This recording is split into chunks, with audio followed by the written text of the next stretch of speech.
I'm going to cover how to multiply 3-digit numbers by 3-digit numbers. So let's get into our two examples here and find the product of each. And when I say product, that means the answer to a multiplication problem.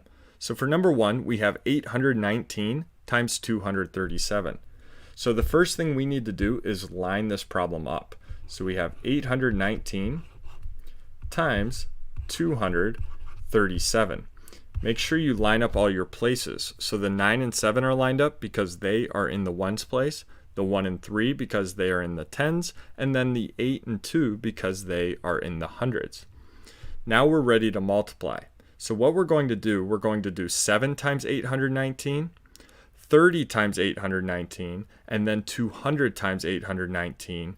Add all of those up, and that will give us our final answer. And I said 30 because that 3 in 237 is in the tens place, so it has a value of 30. And I said 200 because that 2 in 237 has a value of 200 because it's in the hundreds place.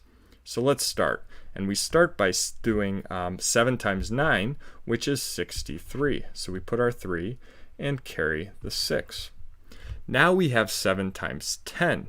But we can just think of it as 7 times 1 and look at these as the basic digits. Now I said 10 because that 1 is in the tens place, so it has a value of 10. But let's just think of it as the digits themselves, like I said. So 7 times 1 is 7, plus 6 is 13. So we put our 3 and carry the 1.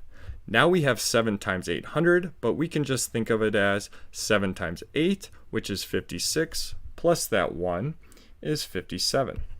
So we put our 7, and we don't have any more digits to carry over to, so we drop our 5, and we get an answer of 5,733.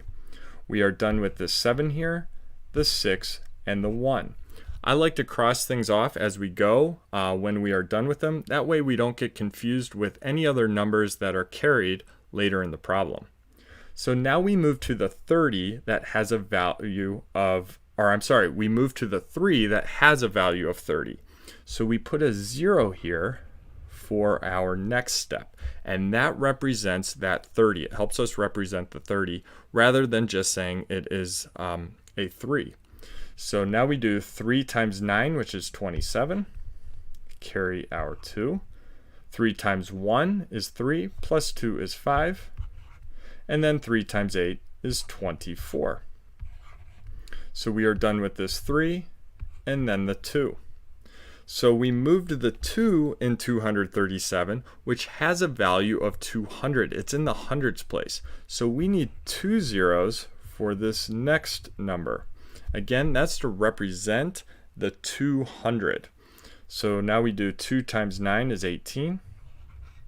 Carry the 1. 2 times 1 is 2, plus that 1 is 3. And then we have 2 times 8, which is 16. So now we can add all of these up. These are our partial products, so they are part of our final product or answer there. Add them up and we get our final answer. So 3 plus a couple of zeros there is 3. 3 plus 7 is 10. Carry our 1. 1 plus 7 is 8. Plus 5 is 13. Plus 8 is 21. 2 plus 5 is 7. Plus 4 is 11. Plus 3 is 14. 1 plus 2 is 3. Plus 6 is 9. And then we end with a 1 here, and we get a final answer of 194,103. So on to number 2, and we can line up our problem. 338 times 193. So let's go through our steps, and we will go a little quicker as we work through number 2. 3 times 8 is 24. 3 times 3 is 9, plus 2 is 11. 3 times 3 is 9, plus 1 is 10. So we are done, done, and done. We move to the 9, which has a value of 90, so we need a 0 here. 9 times 8 is 72. 9 times 3 is 27, plus 7 is 34. 9 times 3 is 27, plus 3 is 30. So we are done here, and done here. Now we have 100 times 338. So that 1 has a value of 100, so we need 2 zeros now.